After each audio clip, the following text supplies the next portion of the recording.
Wilayah perairan tawar Indonesia menyimpan potensi sumber daya hayati flora dan fauna yang berlimpah. Satu di antaranya adalah labi-labi atau dikenal sebagai bulus. Bernama Latin Dogania sublana, fauna ini merupakan jenis kura-kura cangkang lunak dari 260 spesies kura-kura di dunia atau dari 85 spesies di Asia. Bulus termasuk kura-kura air tawar yang paling marak diperdagangkan dan nyatanya masih belum dilindungi.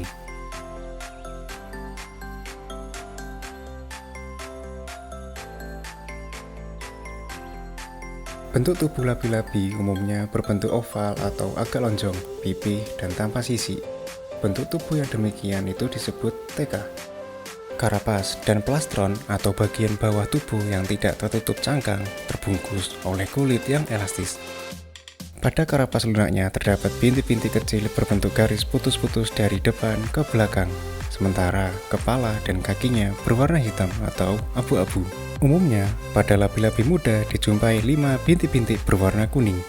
Kadang dijumpai juga 6-10 bercak hitam bertepi putih melengkung pada anakan labi-labi. Di sisi belakang dari karapas terdapat pelebaran pipi yang bentuknya membulat mengikuti bentuk karapas, bagian belakang dengan tekstur seperti tulang rawan.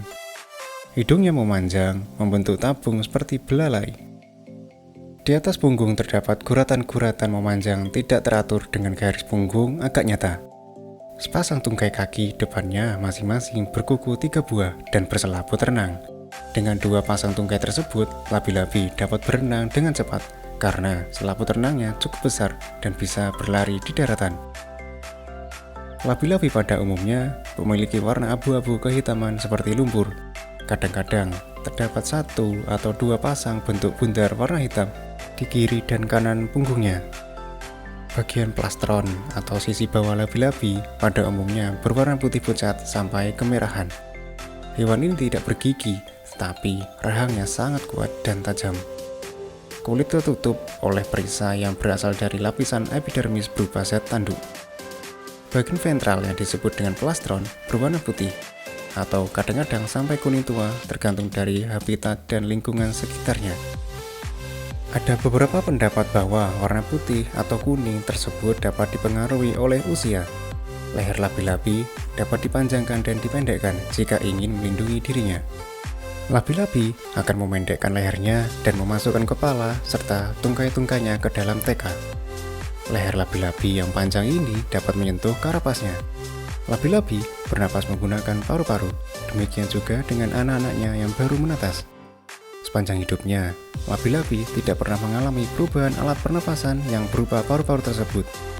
Walaupun berada di kolam atau di dalam air, sekali-sekali kepala labi-labi akan muncul ke permukaan air untuk menghirup oksigen dari udara bebas. Labi-labi memiliki lidah yang tebal, pendek, lebar, dan melekat di dasar mulut. Labi-labi jantan berekor panjang dan tebal dengan lubang kecil di dekat anus. Sebaliknya, betina justru memiliki ekor yang lebih pendek.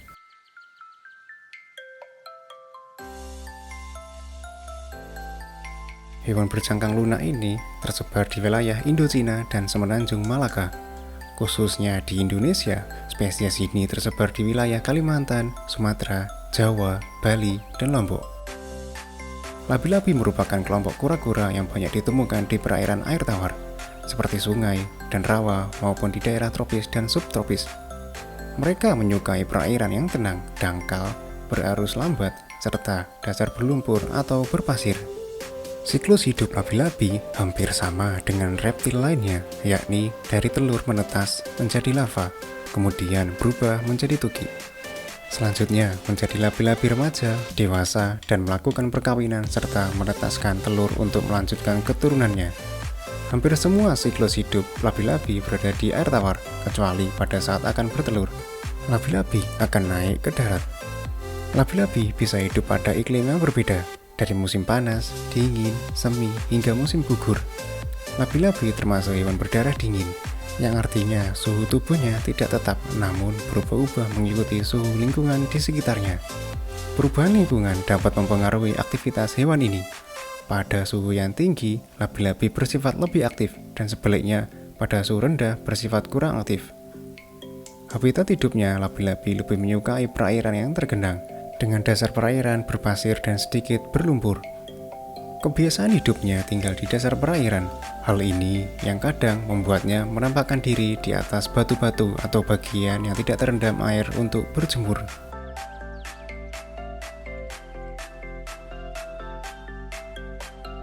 Labi-labi merupakan salah satu satwa air yang masuk ke dalam komoditas perikanan.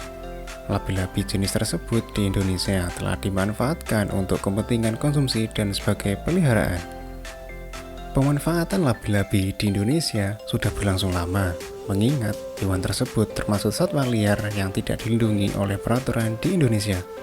Walaupun demikian, secara internasional spesies tersebut telah masuk ke dalam Appendix 2 dan dikategorikan dalam vulnerable pada Red Data Book IUCN. Daging labi-labi dimanfaatkan untuk berbagai keperluan obat. Contohnya saja, di Jepang, darah labi-labi digunakan untuk obat TBC dan radang selaput dada. Di Hong Kong, empedunya untuk obat kulit dan keracunan. Di Singapura, abu kepala dan batok labi-labi diseduh dengan air minum, yang berkhasiat mengobati sakit lambung dan ambeien serta dapat mencegah pembentukan batu ginjal. Bahkan, ada yang meyakini dapat menangkal serangan HIV dan menekan pertumbuhan sel kanker.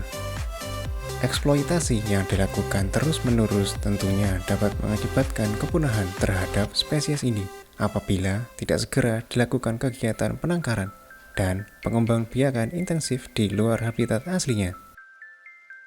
Salah satu tindakan konservasi yang tepat untuk memenuhi kebutuhan manusia akan tersediaan labi-labi tanpa mengabaikan sisi konservasi adalah dengan melakukan upaya pembudidayaan melalui kegiatan penangkaran.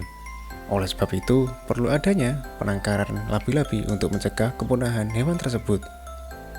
Tujuan penangkaran satwa liar umumnya terbagi menjadi dua, yaitu penangkaran untuk tujuan konservasi dan penangkaran untuk tujuan sosial, ekonomi, dan budaya.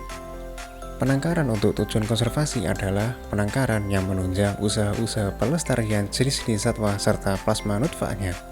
Sedangkan penangkaran untuk tujuan sosial, ekonomi, dan budaya adalah penangkaran yang dilakukan untuk memenuhi kebutuhan hidup manusia.